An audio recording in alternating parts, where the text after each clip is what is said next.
Praneeth group వారి group park Spanish model triplex Vilas Dundigal Gagillapur. మరిన్ని వివరాలకి ఈ కింద నంబర్ని సంప్రదించండి. పహల్గామ్లో జరిగిన పాకిస్తాన్ ఉగ్రవాదుల దాడి, దీని గురించి దేశం అంతా కూడా రక్తం మరిగిపోతుంది. అందరూ కూడా యుద్ధం కావాలి అనే ఆలోచనలోనే ఉన్నారు. ఆ దాడి మీద మీ ఒపీనియన్ ఏంటి అసలు? సో ఇప్పుడు ఎలా రియాక్ట్ అవ్వాలి? చాలా బాధాకరమైన విషయం సార్ అది. దేశం మొత్తం బాధలో ఉండడం కాదు, మానవతో ఉన్న ప్రపంచంలో ప్రతి మానవుడు శోకంలో ఉన్నాడు. ఇంత పెద్ద అటాక్ జరగడం చిన్న విషయం కాదు. ఉగ్రవాదులు ఇంత తీవ్ర స్థాయిలో 27-28 మందిని పొట్టన పెట్టుకున్నారు. అది కూడా కుటుంబంలో నుండి మగ వ్యక్తిని, అంటే కుటుంబానికి ఆధారం లేకుండా పోయారు. వాళ్ళ పిల్లలు అనాథలైపోయారు కదా. ఎంత ఘోరమైన పరిస్థితి అది. దీన్ని పూర్తిగా ఖండించడమే కాదు, ఇలాంటి దాడులు జరగకుండా కఠినమైన శిక్ష జరగాలి, కఠినంగా స్టెప్ తీసుకోవాలి. ఇప్పటికి చూడండి, ఇప్పుడు మనం ఇంటర్లో కూర్చున్నాము, ఇప్పటివరకు ఆ ఉగ్రవాదులు ఎవరైతే 3-4 వచ్చి అటాక్ చేశారో వాళ్ళు పట్టుబడ్డారా? వాళ్ళని అరెస్ట్ చేశారా? ఇప్పటివరకు అరెస్ట్ అవ్వలేదు. అంటే ఇన్ని రోజులు అయిపోయింది, ఇప్పటివరకు కూడా వాళ్ళని పట్టుకోలేదంటే పెద్ద బాధ అనిపిస్తుంది. ఎందుకంటే భారతదేశంలోనే ఉన్నారు, బోర్డర్కి దాదాపుగా 200 కిలోమీటర్లు దాటేసి దేశంలోకి వచ్చేస్తున్నారు. ఏమైపోయారు వాళ్ళు? ఎందుకు పట్టుకోలేకపోతున్నాం? వాళ్ళని పట్టుకోవాలి. ఎందుకంటే వారిని పట్టుకొని కఠినంగా ఎప్పుడైనా శిక్షించి వాళ్ళని ఉరి తీస్తామో కనీసం కొంచెమైనా న్యాయం జరిగిందని భావించవచ్చు. ఆ తర్వాత ఇలాంటి అటాక్ జరగకుండా ఉండడం కోసం చాలా కట్టుదిట్టం అవ్వాలి. ఏ ఉగ్రవాది కూడా లోపల చొరబడకుండా చాలా కట్టుదిట్టం చేసుకోవాలి. లోపల ఎక్కడ కూడా కలుపు మొక్కలు లేకుండా వేరి పారేయగలగాలి. అలాంటి చర్య తీసుకోవాలి సార్. అయితే ఇక్కడ కూడా దేశం దాటినా కూడా రిలీజియన్ మీదే వాళ్ళు అటాక్ చేయడం, మరి హిందువుల ముస్లిమ్స్ అని అడిగి అటాక్ చేసి వాళ్ళు మీ మోదీకి చెప్పండి అని కూడా చెప్పడం అనేది మనం వార్తలు చూసాం. అయితే ఇక్కడ ఇంకో విషయం సార్, ఇప్పుడు ఉగ్రవాదులందరూ ముస్లిమ్స్ కాదు, కానీ ముస్లిమ్స్ ఉగ్రవాదులుగా ఉంటున్నారు. ఇప్పుడు అటాక్ ఎవరైతే చేస్తున్నారో వాళ్ళందరూ ముస్లిమ్స్గానే ఉంటున్నారు. ఏంటి అసలు, ఏమనుకోవాలి? ఈ స్టేట్మెంట్ కామన్గా వినిపిస్తుంది సార్ చాలా ప్లేసెస్లో. ఏమన్నారంటే ముస్లింలు అందరూ ఉగ్రవాదులు కాదండి, ముస్లిమ్స్ అందరూ ఉగ్రవాదులు కాదు, కానీ ఉగ్రవాదులు అందరూ కూడా ముస్లింలే కదా. ఇప్పుడు పహల్గామ్లో అటాక్ చేసిన ఉగ్రవాదులు ముస్లింలే అంటే పేరుకు ముస్లింలు. ఇక్కడ 2 విషయాలు చెప్తాను నేను ఇక్కడ. ముస్లిం అంటే దైవ విధేయుడు. ముస్లిం అనే అరబ్బీ పదానికి తెలుగులో అనువాదం చేస్తే పాని అనే పదాన్ని తెలుగులో నీళ్లు అంటాము. ముస్లిం అనే పదాన్ని తెలుగులో దైవ విధేయుడు. వాడు దైవ విధేయుడు ఎలా అవుతాడు? దేవుడు చెప్పిన ఏ మాట విన్నాడని వాడు ఉగ్రవాదాన్ని పాల్పడ్డాడు అంటే నిజానికి వాడు ముస్లిం కాదు. ఉగ్రవాదికి మతం ఉండదు, ఉగ్రవాదికి ఏ మతంతో సంబంధం ఉండదు, మొదటి విషయము. ఇంకో విషయం ఏంటంటే, మరి ఎవడైతే వాడు పాల్పడ్డాడో పేరుకు ముస్లిమే కదా అంటే 100% వాడు పేరు పరంగా వాడు ముస్లిమే వాడు. అయితే ఉగ్రవాదానికి పాల్పడుతున్న ప్రతి ఒక్కరూ కూడాను ముస్లింలేనా అంటే, ఉగ్రవాద దాడులు చేస్తున్న ప్రతి ఒక్కరు ముస్లింలేనంటే నిజం చెప్పాలంటే చాలా ప్రాంతాలలో ఉగ్రవాద దాడుల్లో పట్టుబడ్డ వాళ్ళు ముస్లిమ్స్గా పట్టుబడ్డారు. వారికి కఠినంగా శిక్షించాలి, దాన్ని నేను 100% అంగీకరిస్తాను. అయితే ఉగ్రవాదులందరూ ముస్లింలే అన్న ఇదైతుందో ఒకసారి రీచెక్ చేసుకోవాల్సిన అవసరం ఉంది. ఎందుకంటే నాకన్నా ఎక్కువగా నాలెడ్జ్ మీకు ఉంటుంది, మీడియాలో ఉన్నారు.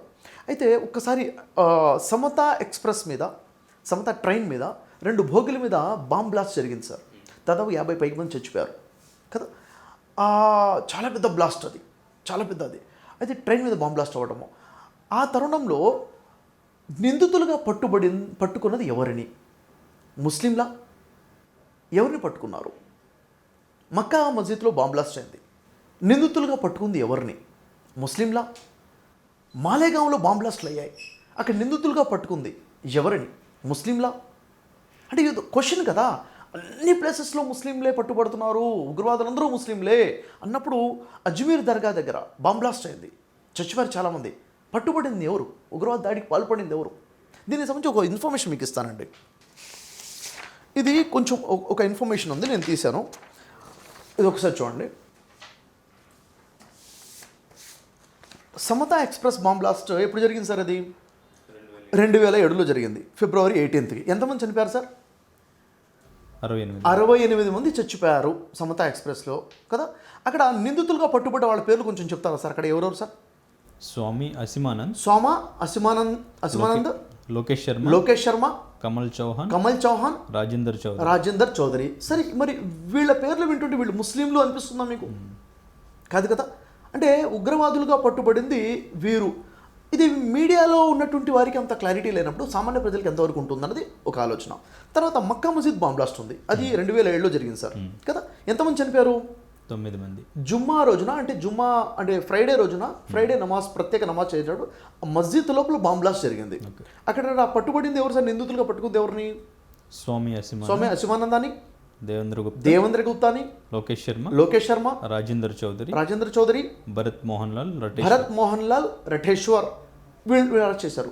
మీడియాలో వచ్చిందా? మీడియాలో కవరేజ్ ఉందా? ఇది ఎవరికైనా తెలుసా? మన మక్కా మస్జిద్, హైదరాబాద్ మక్కా మస్జిద్లో. తర్వాత అజ్మీర్ దర్గాలో బాంబ్ బ్లాస్ట్లు జరిగాయి సార్. దాని కింద ఇన్ఫర్మేషన్ చూడండి సార్. ఎంతమంది చనిపోయారు? 3 చనిపోయారు, అనేక మంది క్షతగాత్రులు అయిపోయారు. అక్కడ పట్టుబడింది ఎవరండి? భవేష్ పటేల్, దేవేంద్ర గుప్తా, సునీల్ జోషి, స్వామి అసిమానంద, సురేష్ నాయర్, సందీప్ డాంగే, రామచంద్ర కల్సంగ్రా. అవును కదా సార్. రామచంద్ర కల్సంగ్రా ఇప్పటివరకు అరెస్ట్ కూడా అవ్వలేదు, ఇంకా మిగిలిన వారు అరెస్ట్ అయ్యారు. కానీ అంటే ఇన్ఫర్మేషన్, ఇది బాంబ్ బ్లాస్టే కదా. బాంబ్ బ్లాస్ట్ జరిగిందంటే టెర్రరిస్ట్ అటాక్ కదా. మరి ఆ తర్వాత మీరు పేజ్ తెప్పి చూస్తే మాలేగాం బాంబ్ బ్లాస్ట్ అండి, ప్రార్థనా మందిరాల దగ్గర బాంబ్ బ్లాస్ట్ జరిగింది. ఎంతమంది చనిపోయారు సార్? 2008లో 6 చనిపోయారు. ఎవరెవరు సార్ దాంట్లో పట్టుబడింది? సాధ్వి ప్రజ్ఞా సింగ్ ఠాగూర్. అక్కడ మోటార్ సైకిల్లో, బైక్లో బాంబ్ పెట్టి బ్లాస్ట్ చేశారు బైక్లో. ఆ బైక్ ఎవరి పేరు మీద ఉంది? సాధ్వి ప్రజ్ఞా సింగ్ ఠాగూర్ పేరు మీద ఉండి అరెస్ట్ అయ్యారు. సరే, ఆ తర్వాత లెఫ్టినెంట్ కర్నల్ ప్రకాష్ పురోహిత్, ఇంకా సమీర్ కుల్కర్ని, రమేష్ ఉపాధ్యాయ, అజయ్ రహిత్కర్, రాకేష్ తావల్కర్, శివనారాయణ కల్సంగ్రా. ఇది నేను ఇస్తున్న ఇన్ఫర్మేషన్. మీరు గూగుల్లో చూడండి, ఎక్కడైనా ఇన్ఫర్మేషన్ తీయండి. This is the truth. నేనేమంటానంటే ఉగ్రవాదులందరూ ముస్లింలే కదా అంటే, ఉగ్రవాద దాడి చేసినప్పుడు, బాంబ్ బ్లాస్ట్ చేసి ప్రజలు అమాయకులను చంపినవాడే ఉగ్రవాది అన్నప్పుడు మరి వీళ్ళందరూ ముస్లింలు కాదు కదా. ఎందుకని ఒకదాన్ని మాత్రమే హైలైట్ చేసి మిగిలిన వాళ్ళని కప్పిపుచ్చుతున్నాము? ఎందుకని నేను చెప్పిన ఒక 4 ఎగ్జాంపుల్స్ చెప్తున్నాను నేను మీకు. అవునా కదా? ఇంకా మీరు చెప్పాలంటే, మీకు ఈ పేరు విన్నారా sir? Pradeep Kurulkar, senior scientist Pradeep Kurulkar పేరు విని ఉన్నారా మీరు? ఎందుకు ఇంత పర్టికులర్ అడుగుతున్నా అంటే, చాలా ఫేమస్ నేమ్ ఇది. ఎంత ఫేమస్ నేమ్ అంటే భారతదేశంలో ప్రతి ఒక్కరికి తెలిసి ఉండాల్సిన పేరు ఇది. ఎందుకు అంత మీడియాలో కవరేజ్ అవ్వవలసిన పేరు, కానీ ఎక్కడా కవరేజ్ అవ్వలేదు, ఎవరికీ తెలియలేదు. ఎవరు సార్ ఇది? ప్రదీప్ కులూర్కర్ ఎవరు అంటే సీనియర్ సైంటిస్ట్ డిఆర్డిఓలో. డిఆర్డిఓ అంటే defence research and development organisation. మన డిఫెన్స్, భారతదేశాన్ని కాపాడుకోవడం కోసం డిఫెన్స్ మీద రీసెర్చ్ చేసేటువంటి ఆర్గనైజేషన్ డిఆర్డిఓలో ఉండే సీనియర్ మోస్ట్ సైంటిస్ట్ ఏం పేరు? ప్రదీప్ కురుల్కర్. ఇతను భారతదేశానికి సంబంధించిన డిఫెన్స్కి సంబంధించి వెరీ సెన్సిటివ్ ఇన్ఫర్మేషన్ని పాకిస్తాన్ ఇంటెలిజెన్సీకి చేరవేస్తున్నాడు అని చెప్పేసి 2023లో అరెస్ట్ చేశారు. ఇది చిన్న తప్ప సరే? భారతదేశానికి ఉన్నటువంటి ఏదైతే డిఫెన్స్ ఉందో దీనికి సంబంధించి సెన్సిటివ్ ఇన్ఫర్మేషన్ పాకిస్తాన్ ఇంటెలిజెన్సీకి చేరవేయడం ఏంటి సార్ ఇది? అది కూడా ఎవరు? సీనియర్ సైంటిస్ట్, బాధ్యతాయుతంగాను డిఆర్డిఓ ఆఫీసర్. ఆయన పేరు ప్రదీప్ కాబట్టి ప్రజలకు తెలియదు. ఒకవేళ ఆ పేరే కనుక ఏదైనా ఆ ప్రదీప్ కాకుండా వేరే పేరు ఉన్నట్లయితే, వేరే మతానికి సంబంధం ఉన్నట్లయితే పెద్ద ఉగ్రవాదిగా మొత్తం రాష్ట్రం మొత్తం పెద్ద న్యూస్ అయి ఉండేది కదా. ఈ పేరు మీకు తెలిసి ఉండేది కదా. ఈరోజు మీ పేరు ఎందుకు తెలియదు? నేనేమంటానంటే ఈ బయాస్డ్ వద్దండి. నేనేమంటానంటే ఉగ్రవాదికి మతం లేదు. ఉగ్రవాదికి ఇప్పుడు మీరు చదివారు, సమతా ఎక్స్ప్రెస్లో అరెస్ట్ అయిన నిందితులైనా కానీ, మక్కా మస్జిద్ బాంబ్ బ్లాస్ట్ అయినా కానీ, అజ్మీర్ దర్గా బాంబ్ బ్లాస్ట్ అయినా, మాలేగాం బాంబ్ బ్లాస్ట్, వాళ్ళని చూపించి వీళ్ళు హిందువులు కాబట్టి అని నేను మాట్లాడను. వాళ్ళు హిందువులు కూడా కాదు, వాళ్ళకి మతం ఉండదు, ఉగ్రవాదికి మతం ఉండదు. ఈ ప్రదీప్ అనే సీనియర్ సైంటిస్ట్ ఏ మతం అంటే నేను అంటాను వాడికి మతం లేదు అని చెప్తాను. దేశాన్ని అమ్ముకునేవాడు, చిన్న లాభం కోసం దేశం యొక్క సీక్రెట్స్ని పాకిస్తాన్ లాంటి శత్రు దేశం అందచేసేవాడు ఎలా ఒక మతానికి సంబంధించిన వాడు అవుతాడు? ఏ మతం అలా బోధిస్తుంది చెప్పండి? కాబట్టి ఉగ్రవాదానికి ఒక మతానికి ముడిపెట్టబాకండి అని చేతులు జోడించి నేను చెప్తున్నాను సార్. ఎందుకంటే దొంగ మతం ఉండదు, దొంగ అవుతాడు వాడు. దొంగతనానికి మతం ఉండదు, వ్యభిచారికి మతం ఉండదు. అవునా కాదా చెప్పండి? రేపిస్ట్కి మతం ఉండదు, మర్డరిస్ట్కి మతం ఉండదు, ఉగ్రవాదికి మతం ఉండదు. ఎందుకంటే ఏ ధార్మిక గ్రంథం కూడా బోధించట్లేదు.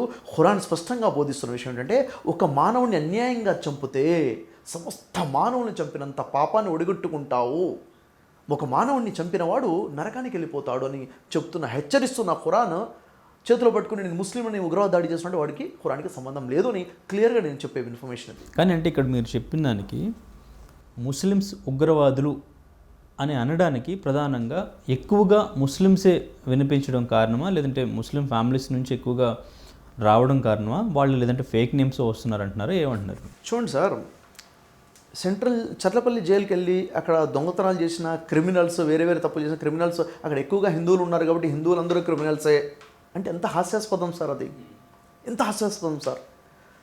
తప్పు చేస్తే అది వ్యక్తిగత విషయం, అది తప్పు చేస్తే ఒక వ్యభిచారం చేసినవాడు వ్యక్తిగత విషయము, ఒక మర్డర్ చేస్తే వ్యక్తిగత విషయము, ఒక ఉగ్రవాదానికి పాల్పడితే వాడు వ్యక్తిగత విషయం లేక ఆర్గనైజేషన్ సంబంధించిన విషయమో వాళ్ళని ఖండించాలి తప్ప ఆ మతానికి సంబంధించిన వాళ్ళందరినీ కూడా. ఇప్పుడు డిఆర్డిఓకి సంబంధించిన ప్రదీప్ సైంటిస్ట్ ఇంత పెద్ద తప్పు చేశాడు కాబట్టి డిఆర్డిఓ మొత్తాన్ని బ్యాన్ చేద్దామా, డిఆర్డిఓ ఆర్గనైజేషన్ మొత్తాన్ని బ్యాన్ చేసి పడేద్దామా, దాంట్లో ఒకడు టెర్రరిస్టులకు సహాయం చేశాడని? చేయం కదా. మరి అలాగే కొంతమంది ముస్లింలు చేశారని ముస్లింలందరూ ఉగ్రవాదులు కాదు, కొంతమంది హిందువులు చేశారని హిందువులందరూ ఉగ్రవాదులు కాదు. అవునా కదా? ఇందిరాగాంధీని చంపింది ఎవరు? అది టెర్రర్ అటాక్ కాదా? రాజీవ్ గాంధీని చంపింది ఎవరు? అది టెర్రర్ అటాక్ కాదా? మహాత్మా గాంధీని చంపింది ఎవరు? అది టెర్రర్ అటాక్ కాదా? అంటే రిలీజియన్ అసలు అప్పుడు చూడలేదు కదా, ఎప్పుడు చూడబాగండి అంట నేను. అయితే ఇప్పుడు పాకిస్తాన్కి సంబంధించి అక్కడ ముస్లిమ్స్కి, అక్కడ ఇస్లాంకి, ఇక్కడ ముస్లిమ్స్కి, ఇక్కడ ఇస్లాంకి ఏంటి డిఫరెన్స్ ఏంటి? అంటే చాలామంది ఓన్ చేసుకుంటూ ఉంటారని చెప్తూ ఉంటారు. ఏంటి అక్కడికి ఇక్కడికి డిఫరెన్స్ ఏంటి? సార్ విషయం ఒకటి చెప్తాను. అక్కడ ముస్లిం పాకిస్తాన్కి సంబంధించినవాడు, ఇక్కడ ముస్లిం భారతదేశంలో ఉన్నవాడు భారతీయుడు. ఇప్పుడు నేను ఎవరిని సార్? I'm Indian. నాకు నా దేశంతో ప్రేమ ఉంటుంది, నా భరత మాతతో నాకు ప్రేమ ఉంటుంది. భరత్ మాతాకి జై అని చెప్పేవాడిని నేను, జై హింద్ అని చెప్పేవాడిని నేను నా దేవుడితో నాకు సంబంధం ఉంటుంది. నన్ను పుట్టించిన నా భగవంతుడు చెప్పినట్టుగా జీవితం గడిపే ప్రయత్నం చేస్తాను. నా దేశాన్ని నేను ప్రేమించుకుంటూ నా దేశానికి ఏం సేవ చేయాలో నేను చేసుకుంటూ ఉంటాను. కానీ నాకు వేరే దేశంతో శత్రుత్వం లేదు. అవునా లేదా? ఎందుకంటే భారతదేశంలో ఉన్న గొప్పదనం ఏంటంటే సర్వజనో సుఖినో భవంతు, అందరూ బాగుండాలని కోరుకునే గొప్ప దేశం, పెద్దన్న లాంటి దేశం ఇది. అందుకే విశ్వగురువుగా పిలువబడుతున్న భారతదేశం ఈరోజు. అవునా కదా? ప్రపంచంలో ఇన్ని దేశాలు ఉన్నాయి, 200 దేశాల్లో విశ్వగురువుగా అనిపింది అంటే ఎంత గొప్ప పాజిటివిటీ ఉన్నది. పాకిస్తాన్లో ఉన్నట్టు పాకిస్తాన్ పరిస్థితి ఏందనుకున్నారు సార్?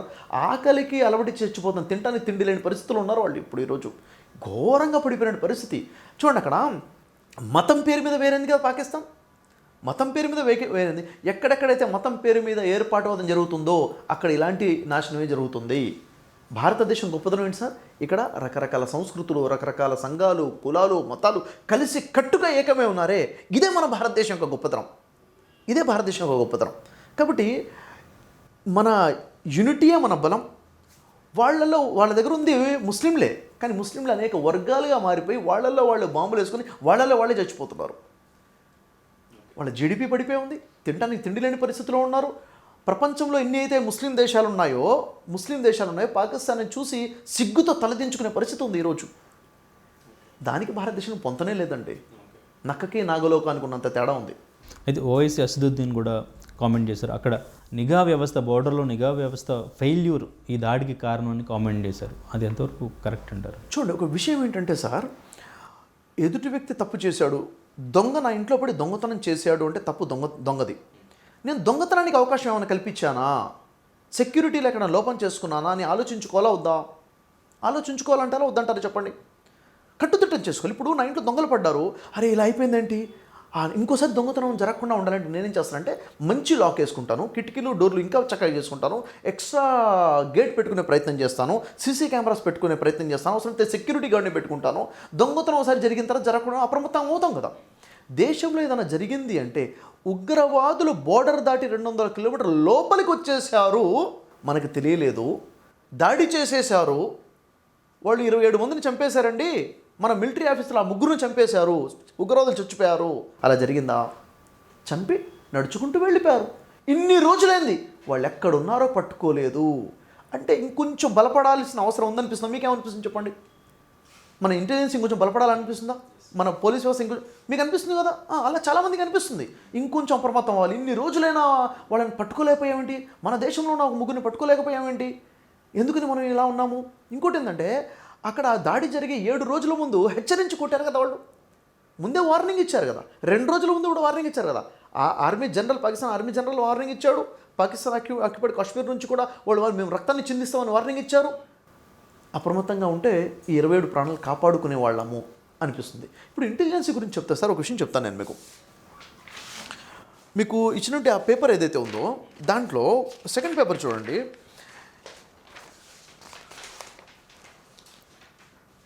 ఇప్పుడు 2016లో డిమానిటైజేషన్ అయింది, కరెన్సీ రద్దయింది, నోట్ల రద్దు జరిగింది. అప్పుడు నరేంద్ర మోడీ గారు దేశ రక్షణ కోసము, బ్లాక్ మనీ కోసము చేసాము అని చెప్పారు. చాలా మేము గౌరవించాము, దాన్ని అప్రిషియేట్ చేశాము, మేము స్వాగతించాము. దేశ ప్రజలందరూ కూడా స్వాగతించారు. దేశ అభివృద్ధి కోసం ఏది జరిగినా కానీ మేము నిలబడతాం. బ్యాంకుల ముందు లైన్లో నిలబడ్డాం, సపోర్ట్ చేస్తాం. ఎందుకంటే దేశ రక్షణ కోసం, దేశ అభిమానాన్ని చాటుకున్నాం మనం.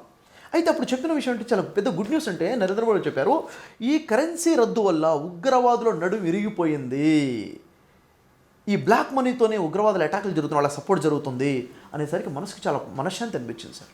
ఉగ్రవాద అటాక్ జరగమంటే భారతదేశం అభివృద్ధి చెందుతుంది అని చెప్పేసి 2016లో జరిగినటువంటి డిమానిటైజేషన్లో నరేంద్ర మోడీ గారు చెప్పినటువంటి గుడ్ న్యూస్, మన శుభవార్త అది. కానీ యాక్చువల్గా రియాలిటీలో మనకి భారతదేశంలో ఉగ్రవాద దాడులు ఏం జరుగుతున్నాయి, ఉగ్రవాద దాడులు అంటే మీడియా కవర్ చేస్తుందా కవర్ చేయట్లేదా అది వేరే విషయం.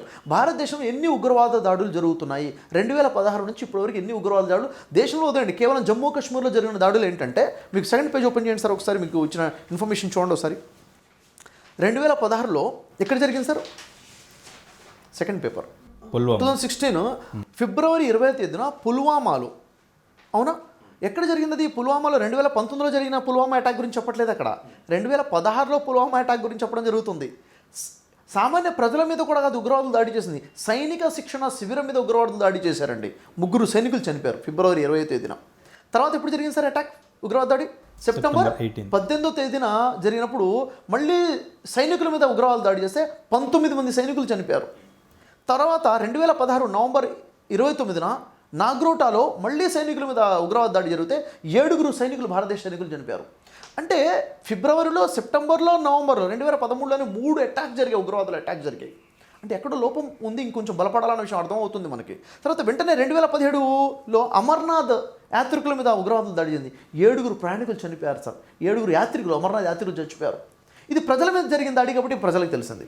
ఒక న్యూస్ కొంచెం మీరు విని ఉండొచ్చు, అమర్నాథ్ మీద ఉగ్రవాదులు దాడి జరిగిందని. ఎందుకు జరిగింది?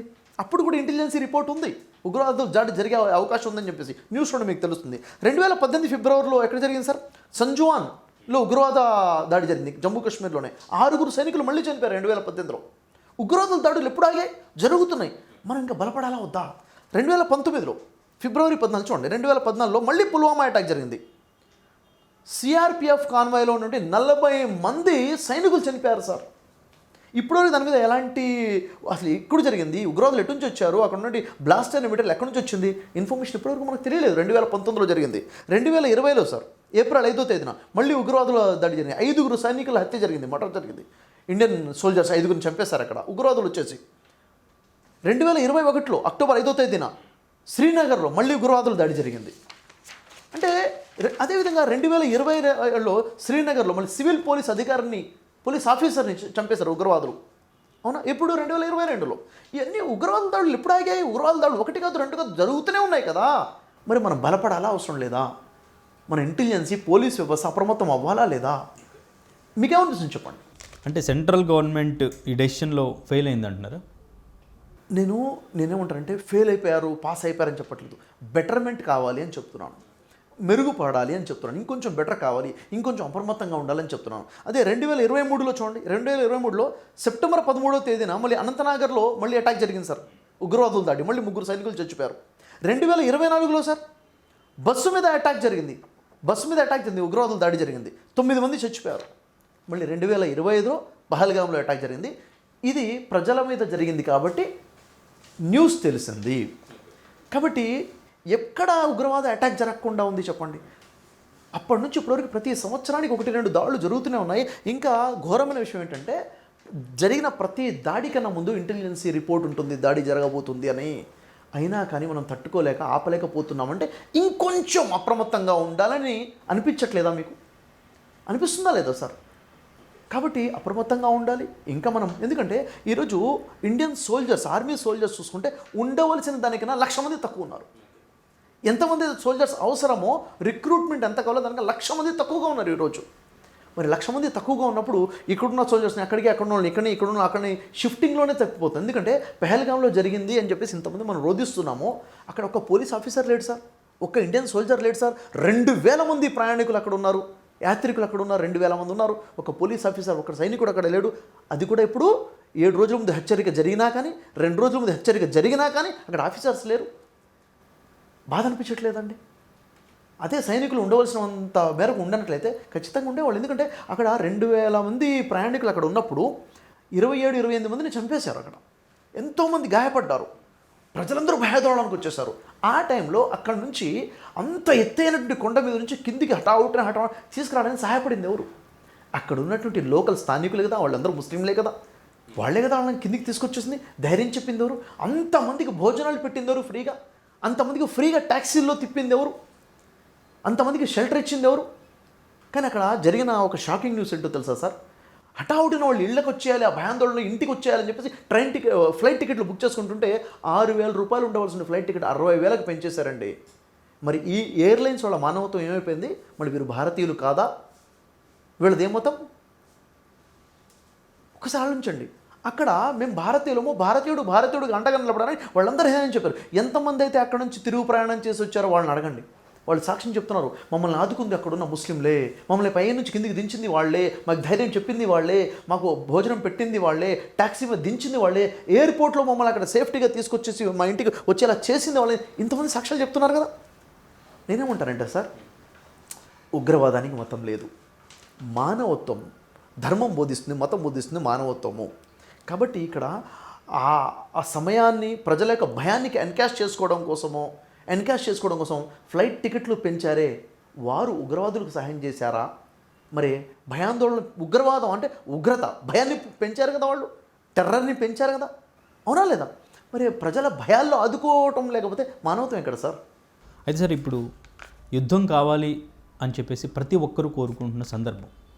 ఇప్పుడు యుద్ధం జరగాలి అంటారా? యుద్ధం జరిగితే ఎటువంటి నష్టాలు మనకు జరుగుతాయి, పాకిస్తాన్కు జరుగుతాయి? చూడండి సార్, యాక్చువల్గా యుద్ధం జరగాల అంటే నేను కోరుకుంటుంది విషయం ఏంటంటే, పాకిస్తాన్తో యుద్ధం చేసి యుద్ధంలో నిలబడే స్థితిలో పాకిస్తాన్ లేదు. పాకిస్తాన్ యుద్ధంలో నిలబడే స్థితిలో, ఎందుకంటే వాళ్ళ సైనికులకి 3 పూట్ల భోజనం పెట్టే పరిస్థితిలోనే లేనటువంటి పరిస్థితి పాకిస్తాన్ది.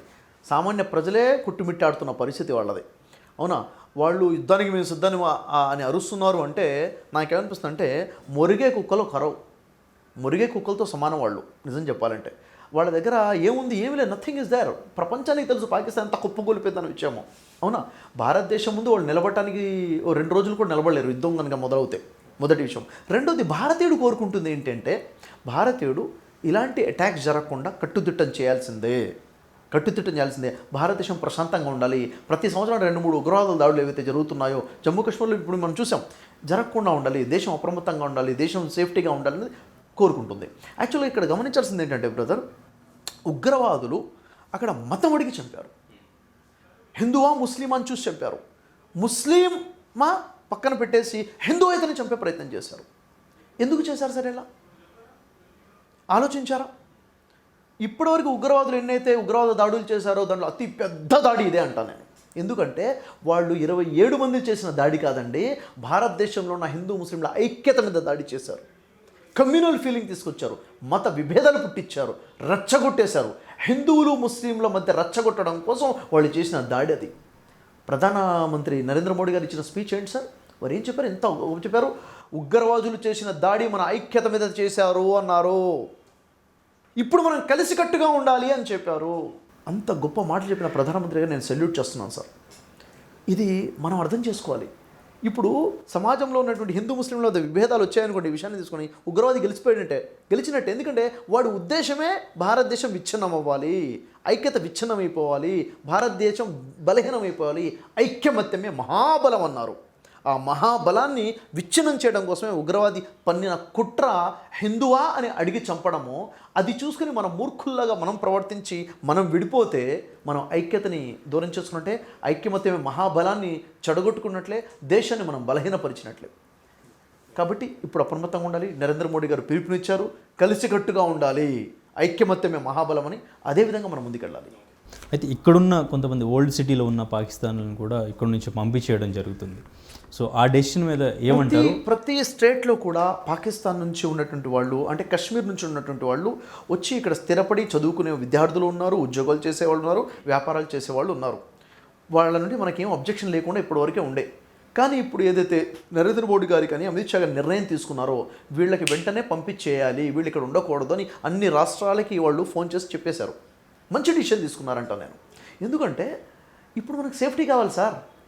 ఎవరిని నమ్మాలి, ఎవరిని నమ్మకూడదు అన్న అనుమానం వచ్చినప్పుడు ఇప్పటివరకు వాళ్ళని ఉండనిచ్చారు, బతకనిచ్చారు. అది మన గొప్పతనం, అది మంచితనం అది. కానీ ఇప్పుడు ఎవరు స్లీపర్స్లో మనకు తెలియనప్పుడు, ఎవరిని అనుమానించాలో తెలియనప్పుడు, ఎప్పుడేం జరుగుతుందో తెలియనప్పుడు ఇలాంటి స్టెప్స్ తీసుకోవాలంట నేనేమంటానంటే దేశ రక్షణ కోసం ఏమి చేయాలో అవన్నీ చేయాల్సిందే. ఇవి చేయకపోవడం వల్లనే సంవత్సరానికి ఒకటి రెండు అటాక్ జరుగుతూ జమ్మూ కాశ్మీర్లోనే ఇన్ని అటాక్ జరిగాయి. 2016 నుంచి 2025 వరకు మోర్ దాన్ 10-12 అటాక్స్ జరిగాయి, ఉగ్రవాదుల అటాక్ జరిగాయి. ఇలా జరగకుండా ఉండాలంటే కేవలం కాశ్మీరే కాదు, భారతదేశం మొత్తం మీద కూడాను చాలా అప్రమత్తంగా ఉండాలి. కాకపోతే మతాన్ని చూసి విడగొట్టబాకండి అంట నేను. ఎందుకంటే DRDO ఆఫీసర్ సీనియర్ సైంటిస్ట్ ఇండియాకి సంబంధించిన సీక్రెట్ ఇన్ఫర్మేషన్ పాకిస్తాన్ ఇంటెలిజెన్స్కి ఇచ్చాడంటే వాడు ముస్లిం కాదు, అవునా? కాబట్టి వ్యక్తుల మీద అనుమానం ఉంటే వ్యక్తిగతంగా చూడండి, మతానికి దేనికి అంటగట్టబాకండి. ఏ ధర్మమైనా ఏ మతమైనా ఒకటే బోధిస్తుంది, మానవత్వం బోధిస్తుంది. కానీ యుద్ధం జరిగితే ఆర్థిక నష్టం, ప్రాణ నష్టం, మనం ఇప్పుడిప్పుడే డెవలప్ అవుతుంది అని చెప్తూ ఉంటారు. డెవలప్ అవుతున్న దేశానికి కూడా ఒక 40-50 ఏళ్ళు వెనక్కి వెళ్ళే ఛాన్స్ ఉంటుంది. అండ్ ఇంకా ఎప్పుడు కూడా యుద్ధం జరిగితే నష్టమే ఉంటుంది. యుద్ధం జరిగితే ఆర్థికంగా పెట్టుబడి పెట్టాలి, ఆర్థికంగా యుద్ధం చేయాల్సి వస్తుంది, ప్రాణాలు పెట్టి యుద్ధం చేయాల్సి వస్తుంది. నష్టం ఎంత, లాభం ఎంత చూసుకోవాలి. మనకు పెద్ద నష్టం నుంచి బయటపడటం కోసం యుద్ధం చేస్తున్నాము. యుద్ధంలో కొంచెం నష్టపోయినా కానీ పెద్ద లాభం ఉంది అంటే ఈ క్యాలిక్యులేషన్స్ అన్ని కూడా సెంట్రల్ గవర్నమెంట్ తీసుకుంటుంది. ఇంటెలెక్చువల్ పర్సన్స్ తీసుకొని క్యాలిక్యులేటెడ్గానే స్టెప్స్ తీసుకుంటారు. ఇప్పుడు యుద్ధం చేయాలి. ఆర్థికంగా దెబ్బ కొట్టడం కరెక్ట్ అంటారా, యుద్ధం చేయడం కరెక్ట్ అంటారా ఈ టైంలో? సార్ ఇప్పుడు ఈ టైంలో ఇది మొత్తం కంప్లీట్గా ఇంటెలెక్చువల్గా తీసుకోవాల్సినటువంటి డిసిషన్ అంటాను నేను. ఇంటెలెక్చువల్గా డిసిషన్ తీసుకోవాలి. సెంట్రల్ గవర్నమెంట్లో చాలా గొప్ప మేధా వర్గాలు ఉన్నాయి, ఎన్నో డిపార్ట్మెంట్స్ ఉన్నాయి. వారు ఏ డిసిషన్ తీసుకున్నా కానీ భారతదేశ ప్రజలందరం కూడా దానికోసం సంసిద్ధంగా ఉన్నాం. అవసరమైతే సివిలియన్స్ కూడా యుద్ధంలో పార్టిసిపేట్ చేయాలి. నరేంద్ర మోడీ గారు కనుక పిలుపునిస్తే మొట్టమొదటి అడుగుగా బ్రదర్ షఫీద్ ఉంటుంది యుద్ధం చేయడానికి. సివిలియన్స్ కూడా అవసరం కావాలి. సోల్జర్స్తో పాటు కలిసికట్టుగా నిలబడటం కోసం అంటే నా దేశం కోసం, నా భరతమాత కోసం నేను మొదటి అడుగు నేను వేయడానికి సిద్ధంగా ఉన్నాను. పాకిస్తాన్ కావాలని యుద్ధం కోసం రెచ్చగొడుతుందంటారా? యుద్ధం చేసే దమ్ము వాళ్ళ దగ్గర లేవు సార్. నేను ఏమన్నానంటే మొరిగే కుక్క కరవదు, దీన్ని అర్థం చేసుకోండి. యుద్ధం చేసే స్థితి దాని దగ్గర లేదు, తినడానికి తిండే లేదు, తాగడానికి నీళ్ళే లేని పరిస్థితి. ఇప్పుడు అప్పులు చేసి చేసి చేసి చేసి ప్రపంచంలో సగం దేశాల దగ్గర అప్పులు చేస్తుంది పాకిస్తాన్. ఎందుకు ఇప్పుడు అంత వార్నింగ్ ఇస్తున్నారు రాజకీయ నాయకులు? ఇప్పుడు భారతదేశాన్ని డిస్టర్బ్ చేయడం తప్ప ఇంకేమీ లేదు. దేశాన్ని డిస్టర్బ్ చేద్దాము, ఎందుకంటే కడుపులో మంట. మేము ఎలాగో నాశనం అయిపోయాము, భారతదేశం అభివృద్ధి చెందేస్తుంది, భారతదేశం విశ్వగురువుగా వెళ్ళిపోతుంది, దీన్ని డిస్టర్బ్ చేద్దామన్న ఆలోచనతో వాళ్ళు చేస్తున్నటువంటి డిస్టర్బెన్సెసే కానీ అంత మించి దాని దగ్గర అంత సీన్ లేదు పాకిస్తాన్ దగ్గర. సో ఫైనల్గా ఎలా ఫుల్ స్టాప్ పడుతుందంటారు ఈ ఉగ్రవాదుల దాడి నుంచి? లెట్స్ సీ, చూద్దాం సార్. ఉగ్రవాద దాడులు జరగకుండా నరేంద్ర మోడీ గారు కట్టుదిట్టంగా మంచి నిర్ణయం తీసుకుంటారని ఆశిస్తున్నాము. ఇలాంటి అటాక్ ఏదైతే జరిగిందో ఇది చివరి అటాక్, ఇంకోసారి భారతదేశంలో జరగకూడదని మనస్ఫూర్తిగా కోరుకుంటున్నాను నేను. Thank you sir, thank you so much. Thanks for your time. Thank you sir. మరిన్ని వీడియోస్ కోసం ఛానల్ ని సబ్స్క్రైబ్ చేయండి. లేటెస్ట్ అప్డేట్స్ కోసం వాట్సాప్ ఛానల్ ని ఫాలో అవ్వండి. అండ్ లింక్ డిస్క్రిప్షన్ లో ఉంది.